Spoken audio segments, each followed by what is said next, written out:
नमस्कार, मी विशाल परदेशी. दुपारी 2च्या बातम्यांमध्ये आपलं सगळ्यांचं स्वागत.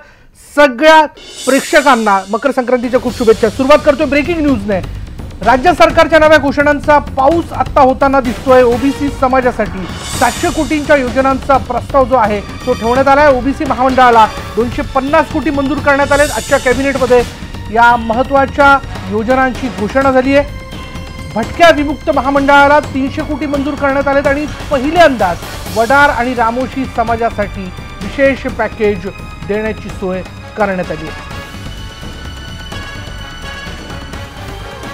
येणाऱ्या लोकसभा आणि विधानसभा निवडणुकांच्या दृष्टिकोनातून आपण बघतोय आता वेगवेगळ्या योजनांची घोषणा होताना दिसते आहे.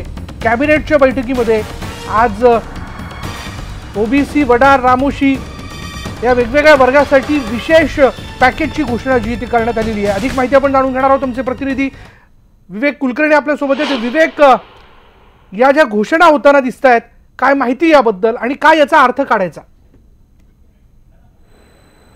विशाल, जेव्हा कुठलीही निवडणूक येते त्यावेळेस सरकार हा गोडवा निर्माण करण्याचा प्रयत्न करतो आणि आजचा मुहूर्त तर मकर संक्रांतीचा आहे. त्याच्यामुळे राज्य सरकारनं आजच्या मंत्रिमंडळ बैठकीत ओबीसी समाज असेल किंवा भटकेमुक्त समाज असेल यांच्यासाठी 700 कोटीच्या योजनांची घोषणा केलेली आहे.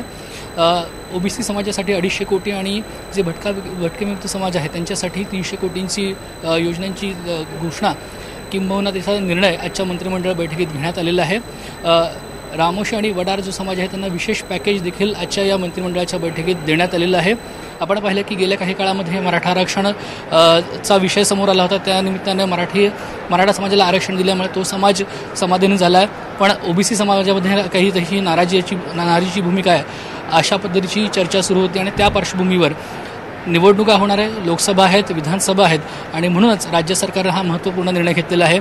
केंद्र सरकारनं 10% सवर्णांना आर्थिक मागास जे आहेत त्यांना आरक्षण द्यायचा निर्णय घेतलेला आहे. त्याची देखील अंमलबजावणी लवकरात लवकर राज्यात होणार आहे. त्यामुळे जसजशा निवडणुका जवळ येत आहेत तसतशा हा योजनांचा पाऊस राज्यात पडताना दिसतोय आणि त्या संदर्भातलेच निर्णय आता मंत्रिमंडळात घेतले गेले आहेत. धन्यवाद विवेक या सगळ्या माहितीबद्दल. निवडणुकीच्या तोंडावर या महत्त्वाच्या पॅकेजच्या घोषणा होताना बघतोय आपण. त्यातल्या त्यात आज तर मकर संक्रांत आहे. हा मुहूर्त साधून एक प्रकारे सरकारने सगळ्यांचं तोंड गोड करण्याचा प्रयत्न केला असंही म्हणावं लागेल. यानंतर बेस्टच्या संपाबद्दल. बेस्ट संपावर तोडगा काढण्यासाठी बैठकांचं सत्र सुरूच आहे. मंत्रालयात चर्चेची तिसऱ्या फेरीच्या संदर्भातली बैठक जी ती तोडग्याविना संपली. आज दुपारी 3 वाजता हायकोर्टात याबद्दल सुनावणी होणार आहे. यामध्ये बैठकीतला अहवाल कोर्टात सादर करण्यात येणार आहे.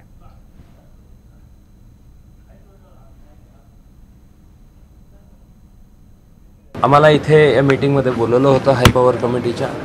आम्ही परत एकदा आमच्या ज्या काही मागण्या आहेत त्याविषयी आमचं म्हणणं परत एकदा मांडलेलं आहे आणि काही ठराविक त्यांच्या ज्या सजेशन्स होत्या किंवा जे काही क्लॅरिफिकेशन्स हवे होते ऐकून त्याच्यावरती आम्ही आमचं सबमिशन्स केलेले आहेत आणि आता ते माझ्या माहितीप्रमाणे दुपारी 3 वाजता माननीय उच्च न्यायालयामध्ये ते त्यांचे रिपोर्ट सादर करतात.